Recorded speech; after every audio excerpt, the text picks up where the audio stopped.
So, if we were to define the problem with housing, well, let's focus on the problem first before we think about how to resolve it. Then you've got a number of different strands. So the first one is considering housing quantity. For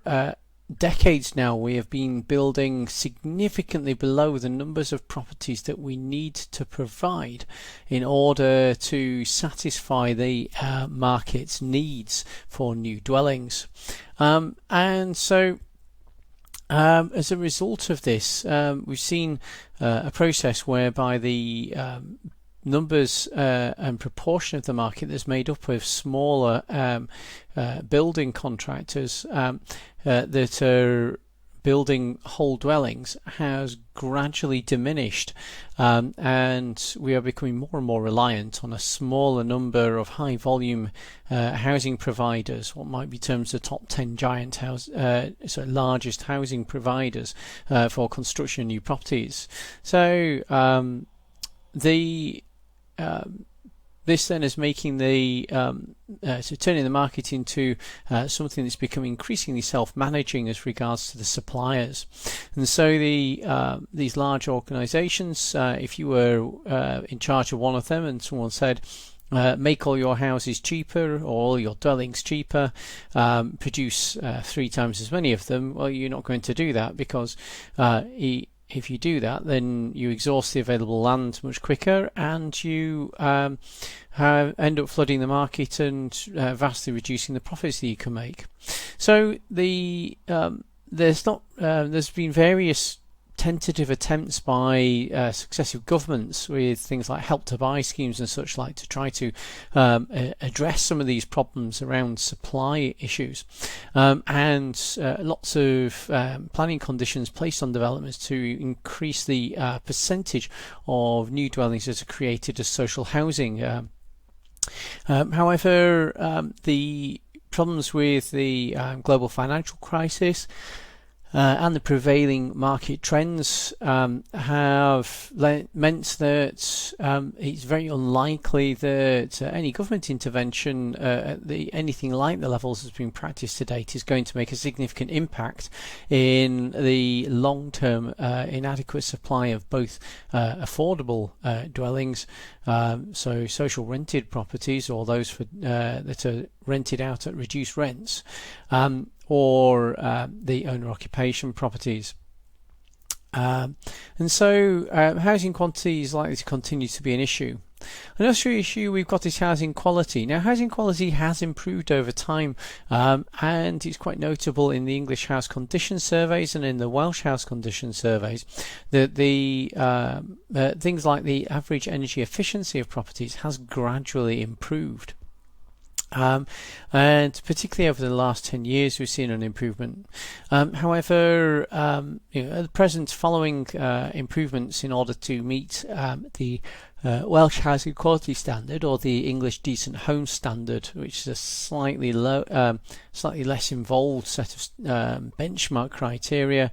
than the Welsh Housing Quality Standard, but both are benchmarking criteria, which are sort of threshold levels that are set out to what we would expect dwellings to achieve in modern living, and they're not legally required. They are a set of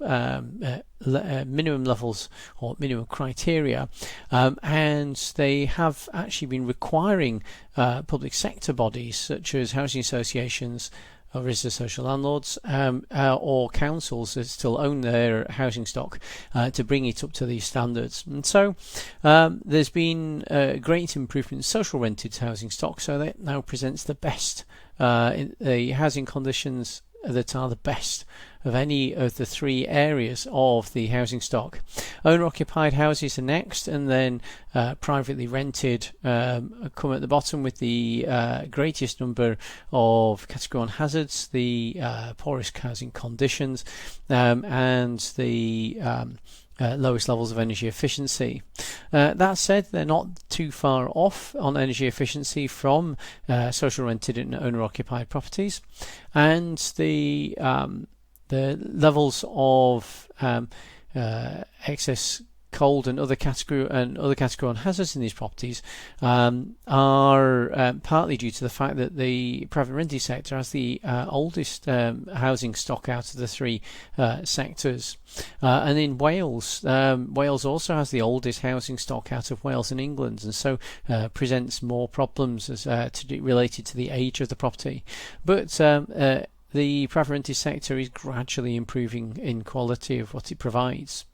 Finally, we've got affordability, and so this has been driven fundamentally by the fact that wage increases have not kept pace with the price of housing increases, and so the cost of dwellings as a percentage of annual income based on the average income has gradually increased over time. And if you look at